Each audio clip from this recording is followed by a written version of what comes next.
Hello everyone. आज की इस वीडियो में हम 5 वोकेबलरी वर्ड्स को पढ़ने वाले हैं। देखते हैं वो वर्ड्स कौन कौन से हैं।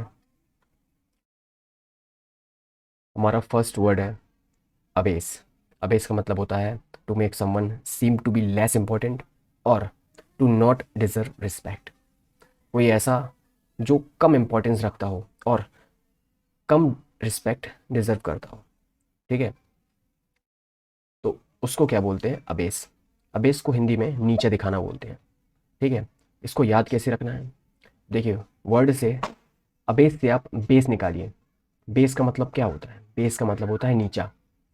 ठीक है, जैसे घर के नीचे बेसमेंट बना होता है तो उसको बेसमेंट क्यों बोलते हैं? क्योंकि वो बेस में बना है। ठीक है, तो बेस से आप निकालिए नीचा और अबेस से नीचा दिखाना। तो ये सिंपली याद रख सकते हैं, अबेस का मतलब होता है नीचा दिखाना। नेक्स्ट वर्ड देखते हैं, अबैश। इसका मतलब होता है to make someone feel embarrassed, disconcerned और अशेम्ड, या इसी को हम बोल सकते हैं किसी को लज्जित करना।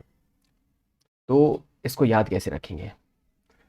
इसके वर्ड में सब चीज़ें छुप छिपी होती हैं, आपको बस थोड़ा ध्यान देना है। अबैश से आपको क्या निकालना है? ऐश निकालना है, ASH, ऐश। ऐश का मतलब क्या होता है? ऐश का मतलब होता है राख।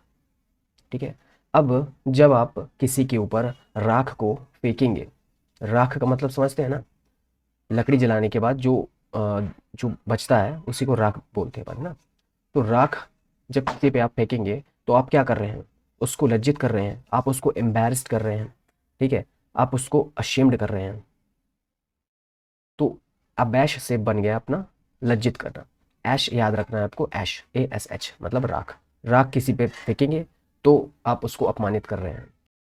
नेक्स्ट वर्ड है हमारा एब्डिकेशन। एब्डिकेशन का मतलब होता है टू फॉर्मली गिव अप, या त्याग देना। किसी भी चीज़ को, किसी भी पर्सन को, या जो कुछ भी हो, त्यागने से मतलब है इसका। ठीक है, अब याद कैसे रखेंगे? अब यहाँ पे देखना आप वर्ड के अंदर, यहाँ पे लिखा है डिकैट, DICAT। डिकैट से आप याद रखिएगा डिकेड, DECADE, डिकेड। डिकेड और डिकेड दोनों सिमिलर साउंड करते हैं ना। तो डिकेड से याद रखना आपको डिकेड। डिकेड का मतलब होता है दशक। ठीक है, अब दशक से आपको कैसे याद रखना है कि एब्डिकेशन का मतलब त्याग देना होता है। डिकेड से डिकेड निकालना है आपको। डिकेड का मतलब होता है दशक। तो दशक हो गए हैं, अब राजा को अपना जो क्राउन है या जो अपना पद है उसको त्याग देना चाहिए और अपने बेटे को दे देना चाहिए। अब दशक हो चुके हैं, राजा को अपना पद त्याग देना चाहिए। तो दशक से याद रखना, राजा को पद त्याग देना चाहिए, दशक हो गए हैं। ठीक है, तो डिकेड हो गए हैं। तो यहाँ से डिकेड से याद रखना, डिकेड, डिकेड मतलब दशक, और दशक से मतलब त्याग देने से, है ना? राजा अपना पद त्यागेगा। ठीक है, तो टू फॉर्मली गिव अप का मतलब त्याग देना, एब्डिकेशन। ठीक है, कुछ कहानी, कुछ ट्रिक्स से आप थोड़ा ध्यान देंगे तो याद रख सकते हैं। नेक्स्ट वर्ड हमारा अबेरेंट। अबेरेंट का मतलब होता है एबनॉर्मल, अनकॉमन, या धर्म पथ से हटने वाला। अब इसको याद कैसे रखना है? देखिए, अबेरेंट, अबेरेंट से AB निकालिए आप और रेंट निकालिए।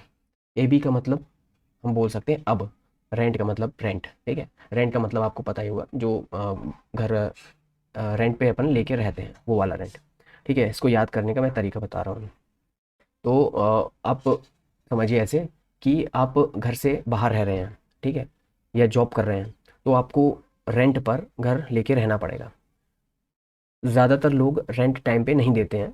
ठीक है, तो लेकिन उसकी जगह एक एक एक लड़का है, एक स्टूडेंट है जो टाइम पे रेंट देता है। ठीक है, अब टाइम पे रेंट देने वाला क्या होगा? अब नॉर्मल ही होगा, क्योंकि सब लोग थोड़ी ना दे पाते हैं टाइम पे रेंट, है ना? तो या तो वो बहुत अलग ही पर्सन होगा, है ना? है ना, अब नॉर्मल होगा, बाकी लोगों से अलग होगा। ठीक है, इसलिए वो टाइम पे रेंट दे पा रहा है। अनकॉमन पर्सन होगा वो, इसीलिए टाइम पे रेंट दे पा रहा है। ठीक है, तो इस तरह से याद रख सकते हैं, कुछ इसमें बहुत अलग नहीं है, याद रखने के लिए बनाई गई चीज़ें हैं ये, बस। नेक्स्ट वर्ड हमारा अबैटमेंट। अबैटमेंट का मतलब होता है the act of helping someone in wrong doing, मतलब किसी को उकसाना या बहकाना। अब इसको याद कैसे रखेंगे आप? देखिए, बैट, अबैट से निकाल लेना है बैट, MENT से निकाल लेना है मैन, बैट मैन। जब आप किसी मैन पे बैट लगाएंगे, है ना, जब आप किसी मैन पे बैट लगाएंगे, मान लीजिए गैम्बलर्स होते हैं जो, है ना, जो गैम्बलिंग करते हैं, आपने कसिनोज मूवीज़ में जो कसिनो होते हैं देखा होगा, तो उनके साथ वाले जो होते हैं गैम्बलर्स के आसपास जो खड़े होते हैं लोग, वो कहते हैं कि भाई आप गैम्बलिंग करो, मैं आपके ऊपर पैसे लगाऊंगा, है ना, या जो भी कुछ लगाने का होता है, ठीक है, तो आप गैम्बलिंग करो, मैं आपका साथ दूंगा। ये क्या कर रहा है, ये आदमी क्या कर रहा है, उसको बहका रहा है कि तुम गैम्बलिंग करो, मैं तुम्हारा साथ दूंगा, है ना। वो पर्सन हारे जीते उससे कोई फ़र्क नहीं है, ठीक है। तो उकसाना मतलब बैट लगाना किसी आदमी पे, मतलब उसको आप उकसा रहे हो और खेलने के लिए, तो उकसाना या बहकाना, bait man, bait to the man. तो अब बैट मैन से याद रख सकते हैं उकसाना, बहकाना, ठीक है। तो ये थे हमारे आज के 5 वोकेबलरी वर्ड्स जो आप आसानी से याद रख सकते हैं। बस एक बार इसको रिवीजन करिएगा और आपको ये याद हो जाएंगे। तो मिलते हैं नेक्स्ट वीडियो में, तब तक के लिए बाय बाय, टेक केयर।